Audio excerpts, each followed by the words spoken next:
Halo, halo, halo. Kembali lagi di Ruang Ngobrol. Kali ini saya bersama Mr. Ian. Terima kasih Mas Bagas. Yang biasanya sama Daris. Tapi ini memang dibutuhkan untuk komik ini. Yesus dan Aku. Aku bacanya udah lama, kamu juga udah lama ya. Tapi kemudian kita merefresh sedikit tentang isinya. Ini karyanya Mas Kurnia Hartawinata. Aku lupa tahun berapa ya. 2017. Aku pertama tahu emang dari Facebook, Mas. Oh ya, ya betul. Udah lama ya. Kayaknya ditaruh di Facebook dulu iya, deh. Betul. Nah, terus aku baca ini tuh teman-teman, rasanya tuh kayak apa yang dipikirkan sama Mas Kurnia? Kok pertama berani bikin kayak gini? Berani banget sih. Berani banget. Terus yang kedua emangnya punya keresahan apa sih? Karena kalau dari sini tuh ini kan tokoh karakter utamanya akunya ini kan kayaknya Mas Kurnia sendiri ya. Kayaknya Mas Kurnia dan dia juga bilang aku bukan orang yang ke gereja terus. Setauku Mas Kurnia Katolik ya, setauku. Mohon maaf kalau aku salah, tapi Mas Ian ini juga Katolik. Dan aku justru punya beberapa pertanyaan. Kenapa harus sama Ian? Karena nggak mungkin aku baca ini sama Daris, Jojo gitu, nggak mungkin. Nah Ian, kamu udah baca ini terus kalau aku seneng dan aku merasa terbuka ya. Maksudnya terbuka tuh maksudnya aku jadi pandangan baru belajar tentang teman-teman Katolik seperti apa, melihat ajaran Tuhan Yesus kayak gitu. Nah, tapi Mas Kurnia sendiri pernah bilang bahwa yang nyerang dia juga banyak. Ya maksudnya serangan itu tetap dia rasakan lah. Tapi dia udah siap. Ya siap nggak siap mungkin pada saat itu ya. Karena 2017 sudah lama juga. Mas Kurnia sekarang sudah berkembang juga kan gitu. Tapi rasanya gimana Yan? Baca ini. Oke, sebelumnya disclaimer dulu ya Mas ya. Oke. Jadi semua yang saya ucapkan di sini cuma mewakili opini saya pribadi, nggak mewakili golongan tertentu. Oke. Bahkan teman-teman Katolik manapun ya. Oke. Coba Mas ulangi Mas gimana tadi? Jadi kamu baca ini itu tuh impresimu apa? Perasaanmu apa? Apakah apa-apaan ini gitu? Atau malah sama aku atau hal lain di luar itu? Yang jelas aku suka sama pendekatannya. Pendekatannya oke. Karena dari apa yang aku pelajari ya Mas Bagas ya. Emang kalau sosok Tuhan Yesus itu emang diperlihatkan untuk yang sangat dekat itu dengan kita para manusia. Dan untuk posisinya kan karena dia emang menjadi manusia, maka posisinya juga manusia. Jadi dalam pendekatan itu aku jadi langsung relate. Jadi yang selama ini aku pelajari di gereja maupun di sekolahan itu emang masuk di komiknya itu. Ada yang saya bayangkan waktu itu ya, waktu dapat pelajarannya. Dapat jadi emang kayak gini. Jadi yang di komik ini sih Tuhan Yesusnya tinggal bersama dengan aku, bahkan dia nggak mau tidur di lantai, nggak mau dipanggil tuan, pak atau siapapun, maunya dipanggil sus aja. Nah itu yang menurutku berani banget sih. Wah gila. Aku tahu maksudnya sih biar akrab, biar deket. Cuman mungkin ya banyak orang yang nggak suka di situnya, kok kurang ajar. Aku kayaknya baru ingat waktu itu. Aku lupa Mas Kurnia sendiri apa bukan ya yang bilang tuh salah satunya itu tentang Bunda Maria yang yang menimbulkan itu sih. Iya kan? Iya. Gitu. Kalau aku malah salah satu yang paling ingat ada dua yang paling ku ingat. Yang pertama yang tidur di lantai, orang aku di kandang kok. Ya. Gitu maksudnya kamu nggak usah mengagungkan aku sebegitunya gitu. Terus yang kedua yang dari darah. Bukan makanan cuman sedikit tapi bisa ngasih makan banyak orang. Karena ternyata si karakter aku ini punya sebenarnya stoknya. Iya, jadi nggak cuma biskuit. Nggak punya biskuit, tapi Tuhan Yesus di sini itu secara sangat natural untuk bilang, ini kalau ada ininya bagus nih, kalau ada akhirnya malah ada orang yang datang gitu. Itu menurutku asik banget. Iya. Menurutku asik banget. Nah, apa yang kamu baca di sini yang menurutmu selain berani banget, tapi kayak ada nggak ya yang aku kok nggak kurang setuju ya dengan part ini dengan Ada sih sebenarnya cuma satu. Cuman ini cuma keresahanku sendiri ya Mas ya. Ada di bagian dia waktu menganggap biskuit itu sebagai sesuatu yang disucikan. Coba Mas. Menjelang akhir tadi dia. Sorry. Mana ya? Sebelum ini kayaknya. Nanti di Iya, fast iya. forward aja kali ya. Nggak apa-apa sih. Apa? Ini. Ini soalnya secara jumlah halaman sebenarnya nggak banyak banget gitu. Nggak sampai situ deh mas. Kayaknya menjelang terakhir dia aku bacanya. Waktu reread. Oh ini udah nggak ada ya, udah pulang Nggak ya. ada, udah. Nah, di sini kayaknya. Bukan, gambar Nggak, kok. apa? Oh. Yang aku tahu, jadi bukan Mas Kurnia sendiri yang bilang, tapi dari sini, dari catatan di akhir yang sama Mas Kurnia kasih, kayaknya aku baca tuh untuk hal-hal yang ini nih, iya kan yang tadi? Iya betul. Yang agak bukan agak sih emang ya. Ya ini kan sebenarnya kayak The Da Vinci Code. Iya, Da Vinci Code Kan betul, kayak gitu juga Da kan. Vinci Code emang gitu. temanya itu. Jadi seterbuka itu Katolik karena di seluruh dunia jauh lebih lama dari Islam datangnya, tapi tetap ada orang-orang yang jangan diginiin lah, gitu ya. Ada biasanya tuh orang-orang balik ke lingkungan sih mas sebenarnya. Oh. Jadi kan pembelajaran tiap orang kan apa yang dia dapat dan dia dengarkan kan pasti beda pemahamannya. Oke. Jadi memang ada orang-orang yang nggak suka kalau apa yang tertulis secara gamblang di Injil itu semacam dibengkokkan. Karena apa yang tertulis kan seharusnya kan tidak seperti itu. Iya. Dan tiba-tiba ada pandangan baru dan ada gambaran seperti itu, pasti banyak orang yang nggak suka akan teriak-teriak. Tapi kalau untuk aku pribadi ini lebih ke pandangan baru. Oh, oke. Tapi sebentar ya, nanti mudah-mudahan kita bisa nemuin si biskuit. Tapi maksudku, kalau kamu baca gini tuh, menurutmu ya, nek kamu sendiri kan, ini ada resonansi dari yang dipelajari dari sekolah. Ada. Terus kemudian ada, ini ada pandangan baru, membuka pola pikir segala macam, keberanian, keresahan kreator gitu. Tapi menurutmu, sewajar apa dan gimana kondisinya terhadap teman-teman Katolik yang benar-benar ini Harusnya nggak gini nggak gitu. sepatutnya yang kayak gini kamu senggol, nggak sepatutnya yang kayak gini kamu pertanyakan, apalagi kamu bilang kamu nggak suka ke gereja loh, kok kamu bisa? Oh, berani. Nah, kok kamu bisa bilang kayak gini gitu loh, maksudnya tuh dari sudut pandangmu kayak gimana?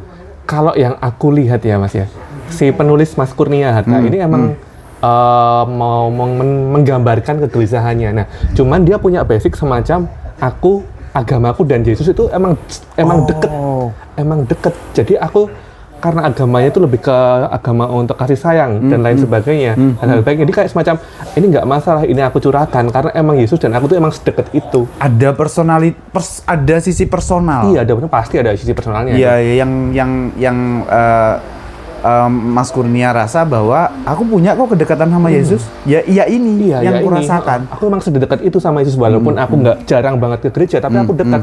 Aku sangat mengimani dia. Mungkin ada hal-hal seperti itu. Aku jarang ke gereja ya, itu kan cuma aku dan gereja, bukan berarti aku melupakan Yesus. Seperti itu. Dan jelas tidak mungkin ada, karena aku kenal Mas Kurnia juga ya, maksudku kayaknya tidak mungkin ada tujuan buruk sedikit pun, apalagi memburuk-burukan Katolik itu sendiri di dalam ini. Dari yang aku baca sama sekali nggak ada. Malah lebih ke semacam buat pengingat kalau misalnya emang hubungan manusia dan Yesus itu emang seperti itu. Ini tuh muatan tegurannya gede banget. Teguran tapi gede secara banget halus. ini tuh. Halus tapi buat aku sendiri yang baca langsung kena. Anjir. Iya. Aduh. Iya. Gitu. Sindiran kok. Ini kan Sindiran. kalau di era-era sekarang kan atau mungkin dari 2017 juga udah kerasa bahwa dunia stand up comedy di Indonesia kan makin berani ya? Kan berawal dari keresahan, iya, bener. tapi apa yang diomongin tuh membuat yang nonton tuh kayak mikir, bener juga. Mas Kurnia emang cerdas karena karya-karyanya beliau, karya lainnya tuh putus sekolah kan memang secerdas itu juga. Booming banget gitu. Jadi menurutku ada kreator komik yang bisa sepresisi ini dalam menyampaikan apa yang Mas Kurnia tuh nggak suka kalau dibilang keresahan. Ini gagasan. Gagasan. Karena menurut Mas Kurnia kalau keresahan tuh ngajak orang lain ikut resah dong. Oke, ya. Oke, masuk secara konsep ya, gitu. ya, paham, Jadi kalau paham, ini paham. gagasan ngasih tahu ke orang di pikiranku tuh apa kayak gitu. Oke. Nah, Mas, ini kebetulan aku udah nemu nih Oh, ini, halamannya. betul, Nih, betul. sorry di depan ternyata halaman 30. Ada apa ya? Yesus memecah biskuit ya. Oke. Nah, sebenarnya ini kan kalau di dalam ajaran gereja ini semacam ritual khusus. Jadi waktu kita ke gereja yang hari Sabtu dan Minggu, oke. itu di akhir misa, akhir ibadah, itu selalu ada ritual sang pastor, sang romo memecah-mecah roti, Mas, sebagai simbolis. Simbol apa yang dilakukan Tuhan Yesus pada zaman dahulu. Oke. Nah, yang disimbolkan tuh emang memecah-mecah roti dan membagikannya kepada para murid. Nah, kan karena untuk di gereja sendiri itu kan dijadiin satu bagian yang khusus dan di bagian yang sakral. Aku kaget nih, berani dia digambarkan pakai biskuit. Yang di situ sih. Karena aku nggak tahu, jadi aku nggak dapat, nggak ngerti. Dan posisinya pun sama persis kayak gini, persis. Jadi emang rotinya diangkat dan emang diparuh, dipecah bagi dua bagian seperti itu. Yang kamu bilang tadi terlalu apa? Berani nih. Oh, Karena dia emang aku nggak tahu ya maksudnya apa ya, tapi kan ini sangat apa ya? Aku ngomongin niru juga bukan meniru juga ya. Terlalu memasukkan hal yang seharusnya sakral tapi jadiin bahan. Aku nggak bisa bilang ini komedi sih, karena untuk setelah lanjutannya si aku ini dia semacam menyesal dan lain sebagainya. kena banget kan dia? Kena banget kan? Cuman kalau dari sebagai penggambaran aku sedikit nggak setuju, Mas. Karena dia harusnya kan itu kan hosti ya. Hosti kan roti tak beragi. Yang disimbolkan sebagai tubuhnya Tuhan Yesus. Nah, di sini kenapa bisa sesimpel itu menjadi biskuit? Karena emang dari awal tuh udah ada ajarannya, emang diturun-temurun harusnya pakai roti. Kita nyebutnya hosti. Berarti di gereja yang pakai roti juga ada? Ada, ya hosti, Mas, namanya, Mas. Oh, hosti. Hosti. Oh, di gereja tadi yang kamu bilang tadi bukan biskuit? Bukan, Mas. Oh. Hosti. Jadi emang roti tipis kayak SMP. Oke. Tapi lebih tipis. Nah, itu emang sebagai simbolis untuk bahwa Yesus membagikan tubuh-tubuhnya untuk para murid-muridnya. Seperti itu. Ini ya yang Ini kamu sih, pas aku baca kena. langsung, kenanya tuh mungkin lebih ke risih nih, Mas. Iya. Oke. Tidak setuju, tidak cocok. Nggak cocok sih daripada nggak setuju. Oke, nggak cocok dengan Cocok, itu.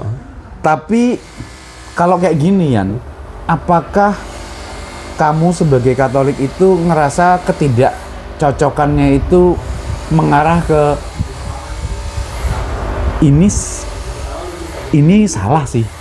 Apa enggak? Maksudnya ini ketidakcocokannya tuh lebih ke ini yang Mas Kurnia sebagai kreator bukan tanamkan ya, tapi ada di gambarannya Mas Kurnia gagasan atau apa yang mau disampaikan. Aku nggak cocok, belum tentu ada teman-teman lain Katolik yang juga nggak cocok atau sampai ke nggak, ini udah nggak bener sih kalau yang ini. Kalau yang lainnya oke lah, tapi yang ini kayaknya nggak deh. Gitu. Aku lebih ke ini harusnya nggak kayak gini sih. Atau mungkin kejadian atau hal itu tuh nggak usah ada juga nggak apa-apa.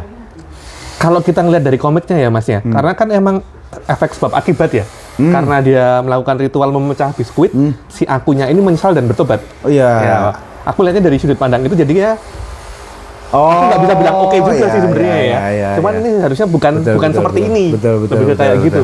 Nah, itu aja dari sudut pandangku yang sedikit, aku menyebut diriku sedikit modern ya, Mas ya, pola pikirku. Ini aja sedikit nggak cocok. Nah, untuk orang-orang yang di atasku yang mungkin kolot, mungkin akan sangat nggak setuju di bagian ini. Oke, efeknya mungkin lebih gede lagi. Lebih gede. Oke. Dan bisa jadi kalau ini dibaca sama Gen Z Katolik, nggak apa-apa, mungkin. Harusnya nggak apa-apa, cuman ada kekhawatiran malah jadiin bahan bercandaan. Oh, aku tahu. Ya, betul.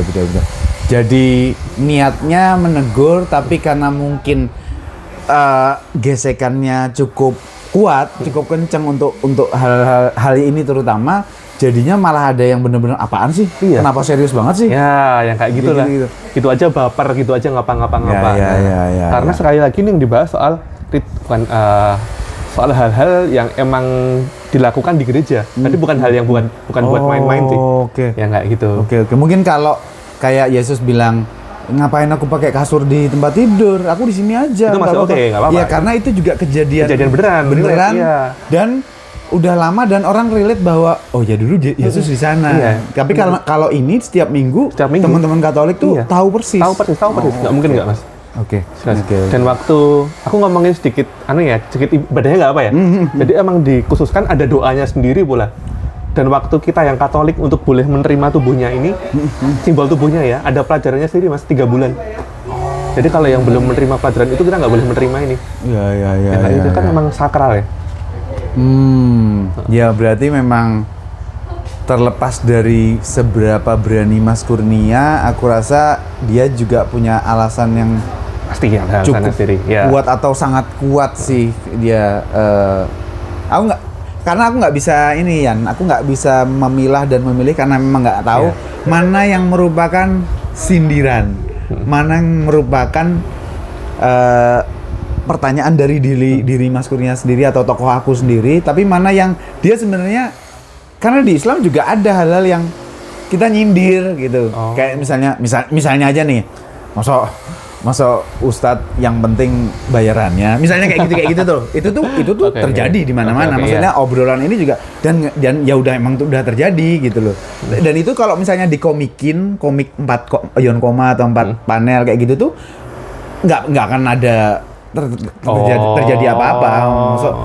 Masa kamu nunggu amplopnya, kamu kan berdakwah, misalnya kayak gitu tuh loh. Nah yang kayak gitu. Nah aku karena aku nggak ngerti Katolik, jadi aku nggak tahu nih mana yang tujuannya ini.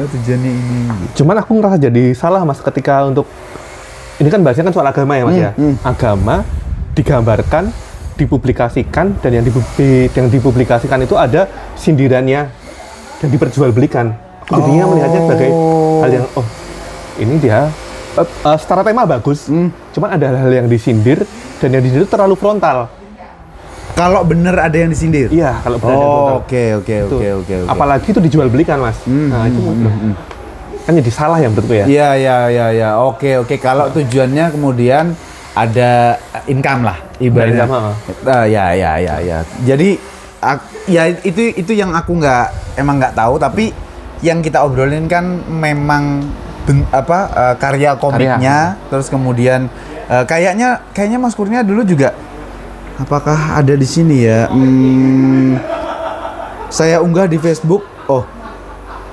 Enggak, ini komik-komik yang lain kayak Memanggul Salib, Burung-burung Rantau dari novel. Terus diunggah di Facebook pribadi. Apakah ini tadinya emang cuman di-upload di Facebook aja, terus kemudian banyak yang minta, terus kemudian dicetak? Aku juga nggak ngerti, tapi mengingat sekali lagi karena aku cukup sering ketemu, maksudnya yang ngobrol sama Mas Kurnia gitu, mungkin aku sih nggak yakin karya-karyanya Mas Kurnia tuh merupakan sindiran yang untuk nyindir gitu emang gagasan aja. Kayak Pupus kan? Ya, itu kan ya. Ya, Pupus kan sesimpel di awal kan kayak sekarang sekolah itu memang sepenting itu tuh. Sepenting itu ya, benar. Emang kalau nggak sekolah kamu nggak jadi apa-apa. Benar. Emang cuman gitu aja. Emang kan? relate kan? Emang relate. Sosial di Indonesia benar-benar. Muatannya bukan nyindir, enggak. Masa ada sekolah yang kayak gini sih? Enggak kayak gitu. Dan aku memang nggak nangkep itu, meskipun aku nggak ngerti, tapi aku nggak nangkep itu. Makanya aku sangat sepakat tadi kita ngobrol bahwa ini tuh kesan pukulan ke pembacanya sendiri. Menurutku tujuannya ke situ sih. Jadi yang dapat resonansinya adalah pasti nomor satu adalah teman-teman Katolik yang sefrekuensi sama Mas Kurnia. Aku kan lumayan ke hook ya Mas ya waktu baca yang di Facebook, makanya aku beli bukunya ini Mas. Karena emang oke nih buat aku biar makin sedikit aware lah sama agamaku sendiri. Cuman ternyata ada satu bagian yang menurutku ganjil. Aku paling ganjil di situ sih. Oke. Dari kamu awal baca sampai sekarang itu ya yang paling ganjil. Lainnya masih oke, sangat bisa dimengerti dan dipahami sih. Oke, itu aja teman-teman. Karena kalau kita mau ngupas semua jelas panjang banget dan teman-teman yang tertarik sama Yesus dan aku, Nas, ada di Kuratoro ya? Ada di Kuratoro. Harganya? 70.000 teman-teman di Kuratoro. Silakan aja yang mau baca dulu di Kuratoro juga silakan, bisa aja. Kalau mau beli langsung juga sangat boleh. Worth banget. Thank you Yan sudah. Terima kasih Mas Bagas. Berani juga untuk ngobrol-ngobrol karena saya tidak punya partner kalau bukan sama Anda. Thank you teman-teman, sampai ketemu lagi di ruang ngobrol berikutnya. Thank you.